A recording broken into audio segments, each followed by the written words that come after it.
sure you're filming it. I don't want to be the first to say it, but what a great pair of testicles. Let's give it up. Yeah, yeah. There we are. They were like a couple of melons in a carrier bag, weren't they? Yeah. When I was little, we used to have a grandfather clock in the hall, and it brought me back to those days. That was fantastic.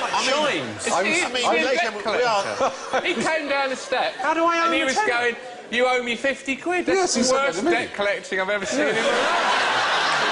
That's not with medicine, is it? Sorry, the people that were sitting next to him, did you not think something odd with the foot? So, from Churt to Canning, the first tins, and I don't have a tin of canned food. This is really against my principle of lifting things up as I talk about them. The first tins of penis. Aha, you see. Yeah, certainly not going to do that. The first tins of canned food were produced in France in 1810. What did you say, penis? No. What just happened? I wanted to see if you were paying attention. Stephen lifts things up as he talks about That's all. That's what it was about. Stay with the programme. Kissing a man with a beard. That's... You made that sound like an order, then. That was... Yes, very well. Oh, come on. Well, in an odd way, all men have got beards, in as much as, unless they've only just shaved very smoothly, kissing a man is a very odd, scratchy experience anyway. Desperate Dan, he was... Yeah, that's why they've got to be under 15. Oh, I didn't say that. Stop it at once. Stop it at once. Dear, oh dear, oh dear, oh dear. No, but shush. No, really, shush. Honolulu is the largest... it's the capital of the Hawaiian Islands, and they were discovered by Captain Cook in 1778. Technically, the city is approximately 1,390 miles long. What? Hawaii's state constitution states that any island or islet not named or belonging to a county belongs to Honolulu. So it's that big. It excludes all the other 7 mountains. Who cares? But, no, this excludes all the other sorry, I seem to have lost the will to live with Honolulu. Someone in California, actually, did once say to me that there was... Because they have these sort of things out in the Salinas Valley, these sort of big wine-tasting things. And he said all these sort of people go there and they love to be all pompous as they queue up at the end. You sort of have a little tour around the vineyard and then you have a little go on the wine. And he said, and everybody has this little sup, and they've all got this little comment they have to make, which is it's something but something. It's cheeky but arrogant. It's vivacious yet humble. He says, and I like standing behind him and going, shit but free. Is there any profession that has the word chip in it? Chippies. Chippies. What are chippies? Carpenters. Oh, Carpenters are carpenters, yes. Do you know where they originally were called chippies? Because they lived in a chip house. No, where? Where, not why. Well, they did live in a chip house, but they were originally... In the army or in the not the army, but... The Navy. The Navy, exactly. In the naval dockyards. They were allowed to take any chips, in other words, offcuts of wood, home. A system they abused thoroughly, taking huge, great chunks out of ships. And they would have these fantastic houses made entirely out of naval timber. And they were called chippies. And they had the cheapest houses. Anyway, cheapest chips, in fact, you might say. That's a wonder. They're thought to be the closest thing to the common ancestor of humans and apes, chimpanzees, all kinds. Unlike potatoes, they live in trees. But where did these people live, Alan, behind us? Them? Yeah. Essex. Very good. They're clearly cavemen. Oh dear, did you say cave? Oh dear, no. Yeah, I see that coming. No, they're not. No, Stone Mud Age men. huts, simple dwellings. Yes, sort of out in the open. Bivouacs. Really. Bivouacs. Travel lodges. Comforting. No, cavemen is just not a word that means anything, really, to a historian or a scientist. It's a school child's sort of phrase. Men clearly did have lived in caves. Yes, but more people live in caves now than used to. With more people, aren't there? Yeah. There are 40 million people living in caves in China alone. Before there was radar, they decided, British defences, that they would erect these enormous concrete dishes. They'd put them up on the south coast, and they would sort of point them at France. There they are. And at the focal point... the engine noise before... 27 miles away, you could hear an aeroplane coming, which is as far away as over the channel. And they'd hang a microphone in the focal point right in the middle. But the trouble is, it was rather wind-specific, so on windy days they couldn't tell, and was made redundant by radar. But you could hear quite a lot of gossip from France. Will you have another Gauloise Pierre? From metal inside the body to a body inside metal. What's wrong with this? I don't quite know. What was that noise? Not quite sure how I came out with that either. Pleased with it. Let's look at this. Let's look at this picture and see what's wrong with it. I love you to answer a policeman like that. Yes, I was at home.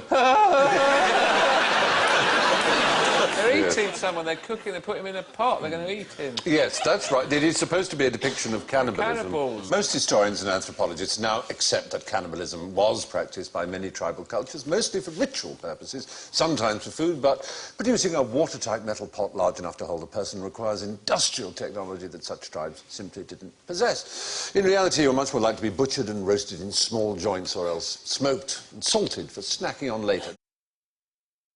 Why the Cockney's afición for dogfish brings us to the catfish taste bud question.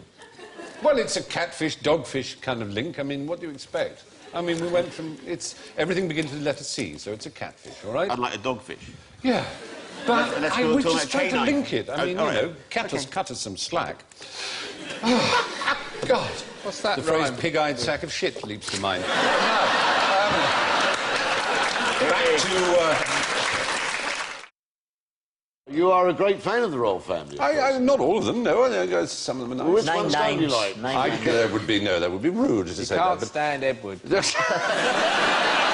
He thinks he's a tosser. No! Deny it! Look me in the eye and deny it. This is not going out, this is not going out, this is not going out.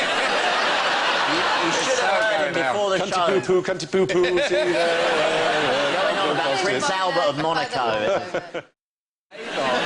Avon are the cosmetic of choice for the transvestite. Are they?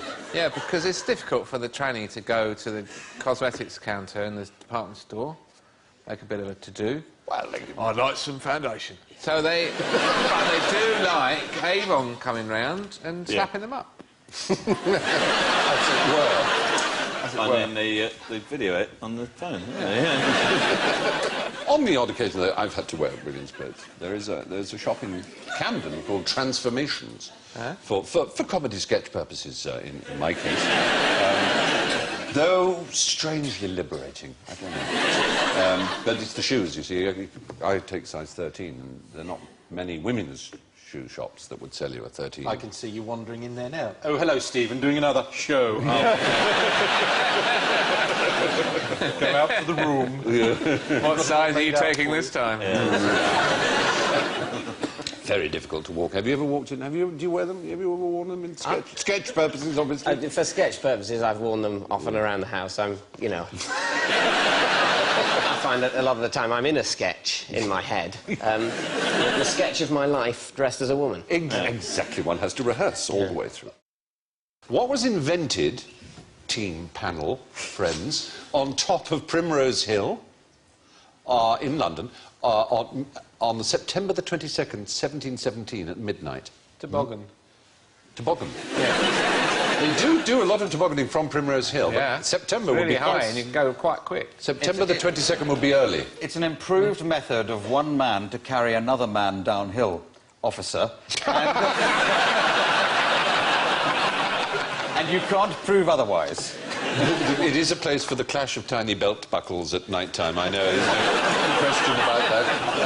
A sleigh. Something to do with Santa Claus. No. Why at midnight, though? I might be cold. That's when he's The answer begins with C. Begins with C. Yeah. Conquerors. Conquers.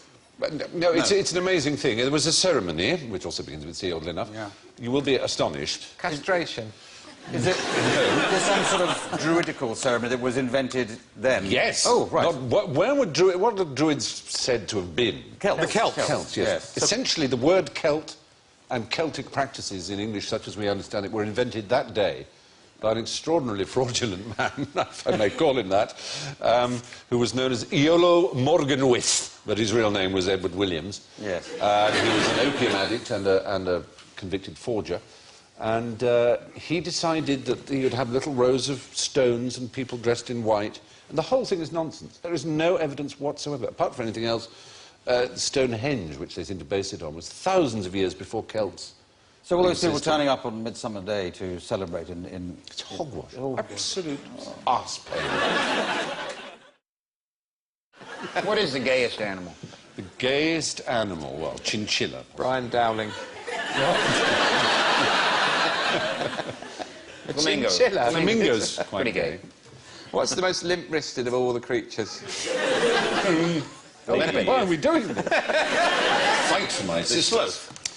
The sloth is the gayest of all animals. Well, no, the Those little... Oh, the New Zealand shit sticker. No, sorry. No, I'm so sorry. The chutney ferret. It's the chutney ferret. The uphill gardening. Yeah. I've just given up any loyalty to my own time. And breed. Disgraceful. I'm so Balinese pork sword. Absolutely. Yes, indeed. The pigskin bus. I saw a graffito in Adelaide or somewhere which said, it looked like a rugby score. It said Australia 6, New Zealand 7, and someone explained it should be pronounced Australia sucks, New Zealand 7. Quite good, isn't it? A graffito. Don't you say a piece of graffiti, Rob? All right, if you keep wanting me to say 4 words when one will do, I'll do it for you, Clive. Do you say I've eaten a... Shut up. Now, if you were... Do you say... Yes, I do, dear. Do you say you've eaten a piece of spaghetti, or do you say I've eaten a spaghetto? Guess. Just as a matter of interest, how many people who call themselves red-headed or vaguely gingery are in the audience, just as a matter of one few? There's a few. Are any of you aware of this fact that you need 20% more anaesthetic to put you under in an operation? Keep your hand up if you knew that, as a redhead. It's interesting, but it has recently been proven, and anaesthetists have said it quite a lot. They said, whenever I get a redhead, I need to give them slightly more to get them under, to knock them out. But they've recently done a test and shown that they need 20% more anaesthetic to get them to go stone cold under so they can be operated on, in a general anaesthetic. Nobody quite knows why. It is absolutely true. So that's how you could tell a real redhead. You wouldn't have to see if they had Clairol bottles in their bathroom or anything else. It's got gas in. Just gas. Apparently, in my ear, I've just been told the rather late answer by the little Nibelung that work away at these things. My friends in QI land have said that the reason they use Roman numerals for films is to disguise the age of a film in the days before television and endless repeats, so that you could show a film again sort of 4 years later in 1936, having made it in 1932, and on the assumption that the audience wouldn't really know what year it was. But for copyright reasons, you had to place the year there. But they felt if they used Roman numerals, the average American, let's say, audience wouldn't... And actually, if you think about it, in the early 30s, you were having the maximum number of Roman numerals. It is quite hard to decipher when it's, MDC, MLXX3, So they don't really want you to know what year the film was made. Essentially, that's the reason. So it would seem... How stupid would you have to be to watch All the President's Men and think, did this just come out? I just don't know how stupid you'd have to be. It is... No. Sorry, that's complete nonsense. Why would anyone care? I'm not watching that. It's 2 years old. Well, I suppose... Because you've already watched it anyway, because it's at the fucking end of the film. How do you feel cheated? I just watched... This film is 10 years old. Damn! I think we should start treating this game like a horse race. I think there should be handicaps. People should get... you should be handicapped. Why? Because you are? Well, yeah. I don't know. I mean, bugger all. But can't you just for a second admire somebody who's curious about the natural world and has retained knowledge about it? And likes a shag. For a bit. Or are you going to join in the Latin senseless, pointless, vapid, disgusting, smelly orgia of dumbing down and crowing over ignorance that is destroying this country? Are you going to do that, Sean Locke? No, you're not. Because we should be proud of knowing things. It's exciting to know things. There's nothing dull about it. Just one little corner in the world where it's exciting, don't you think? No. I want you to tell me something interesting about snowflakes. Oh, the Eskimos have got hundreds of words from... That's true. That's got to be a quite forfeit, isn't it? Okay. No, but they have got lots of names, not hundreds. But there are lots of different types of snow. Every time a snowflake melts, a tiny pixie dies.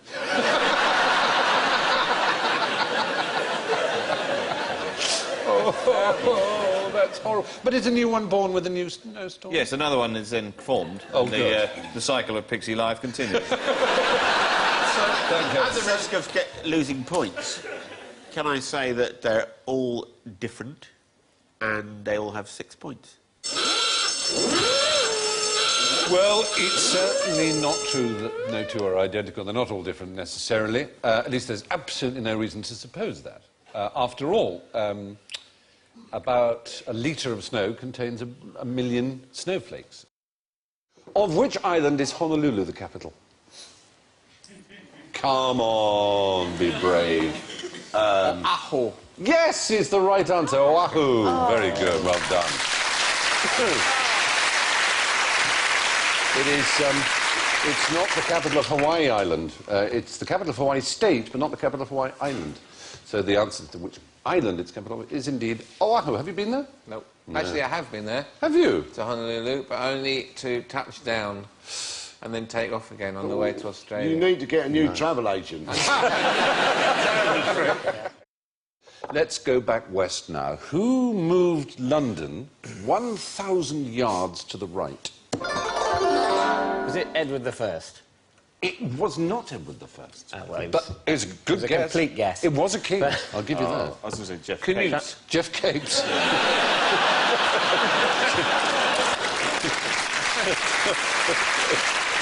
You could have done it, if anyone could. Not Canute, neither. We want to go back sort of 800-ish. Edward the Confessor. Earlier, even than Edward the Confessor, 200 years before Edward the Confessor. Alfred the Great. Alfred the absolutely great, yeah. Well done. That's the right answer. Yes, oh, hang on, get my cards in it. Oh, you crap, man. Sorry. Is that the one you were thinking of, Stephen? Could you put your potato away, apparently? Sorry? Put my potato away? Cards there. Yeah, I know, it's crap. Potato away. They want you to put your potato away. Oh, my potato. Yes, I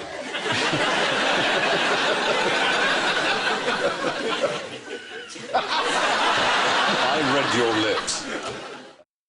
And you love astrology. Can I say the Botty word rubbish. astrology? It's just absolute fucking... Stephen, what do you think? Stephen, what do you think? Sorry. Stephen, what do you think? Sorry. Yes? Stephen, tell us all how much you love astrology. Oh, you're just trying to distract Sir from his purpose. Is it not true, then? Look, anyway... But surely the star pattern... Stop it! Will you just stop it right now? There was one in the paper the other day which said, you'll meet a very grumpy man. Alan, you're a Gemini, aren't you? I'm a Capricorn. Will you? No, you're just not going to leave. I read one. I went the other day. I had to go from my house up down to Croydon and back. I got back. I looked at the my stars, and it said you will go on a journey. Now you explain that. Anyway, he recommends quantity of the finest woodlice. They swarm under the bark of a very rotten tree, easy to find. Drop them into boiling water. It will kill them instantly, but not turn them red. At the same time, put into a saucepan a quarter of a pound of fresh butter, a teaspoonful of flour, a small glass of water, a little milk, some pepper and salt. Place it on the stove. As soon as the sauce is thick, take it off, put in the woodlice. This is an excellent sauce for fish. So that's how you would serve it, Jeff. Yeah. The cheese. It's a lot of effort, isn't it? What a tosser to do that. Why? You don't eat them, do you? I might do now. I eat shrimp. What's the difference? You wouldn't do that. Why not? You wouldn't eat a woodlouse if I served it in front of you. Why not? It's repulsive. What, more repulsive than a shrimp? Yeah. Why? Well, it tastes worse. He just said it tasted better. Someone has eaten it. I'd rather trust someone who's eaten it than someone who hadn't. I don't trust that man at all. He's trying to trick people like you into eating insects.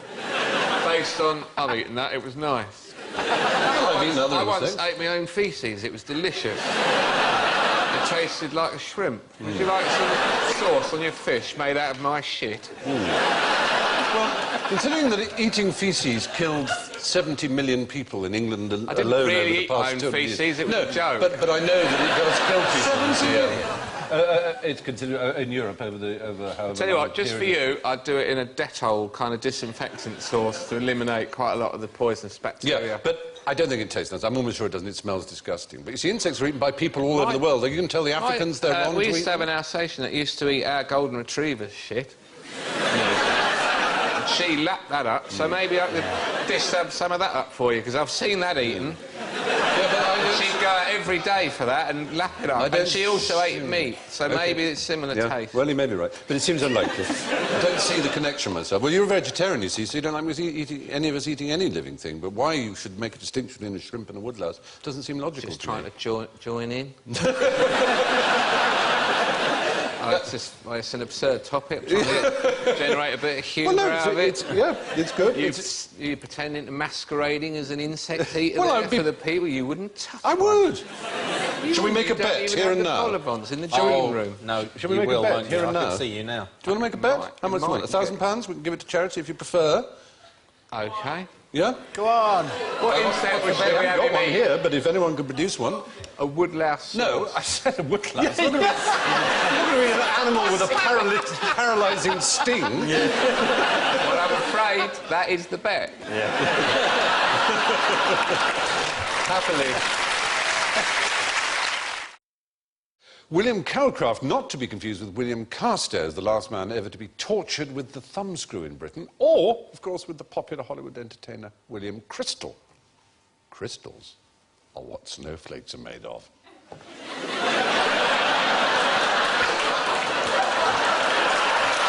It is shaming, isn't it? Slightly ladies' bits smell. What? No, I mean in a nice way. Fry, the authority on ladies' parts. I agree, it's not... I didn't go on to A-level, I grant you, but anyway. Are you telling me you did the induction course? I dabbled. A CSE? Yes, keep my hand in from time to time. Oh, dear. No. Oh, Lord. That's where you were going wrong. Now you tell me. See? Oh, hell. Hell. Oh, don't. He's from East Anglia. They love it. Oh, Stephen, don't. You think I'm such a flirt? I apologise to all East Anglians listening, not for the slur on your sexual nature, but for the West Country accent that he did.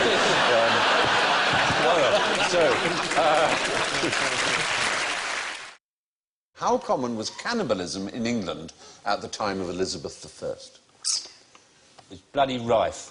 They were all at it. Yes?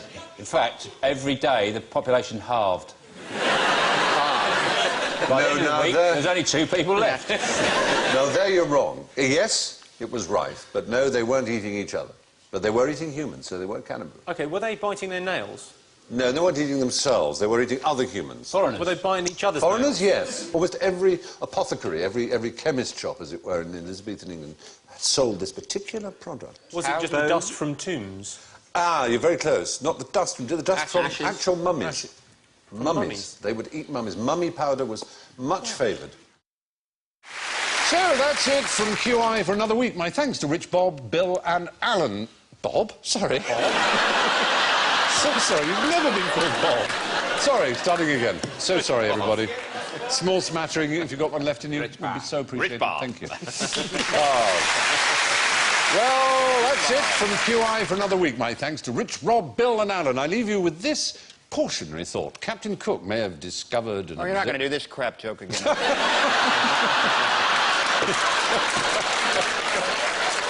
Well, Will Rogers was an American.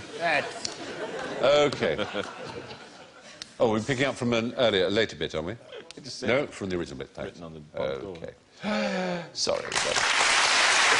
Well, that's it from QI for another week. My thanks to Rich, Rob, Bill and Alan. I leave you with this cautionary thought. Captain Cook may have observed the transit of Venus do it, himself. Stephen. Oh, no, you can't! You bastard!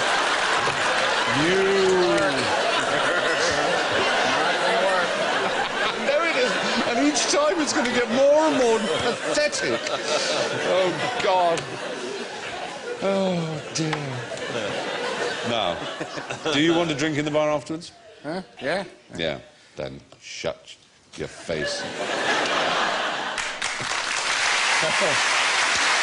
That's it from another QI for another week. My thanks to Rich, Rob, Bill and Alan. I leave you with this cautionary thought. Captain Cook may have observed the transit right, you know, he's right, he's You bastards! It's so unfair. Right. You look what you started. Oh, all right. We can... Well, that's it from QI for another week. My thanks to Rich, Rob, Bill and Alan. I leave you with this cautionary thought. Captain Cook may have observed the transit of Venus in 1769, but he never lived to see the Venus de Milo, which wasn't discovered till 1820. Will Rogers saw it, though, and observed to his niece, see what'll happen if you don't stop biting your fingernails.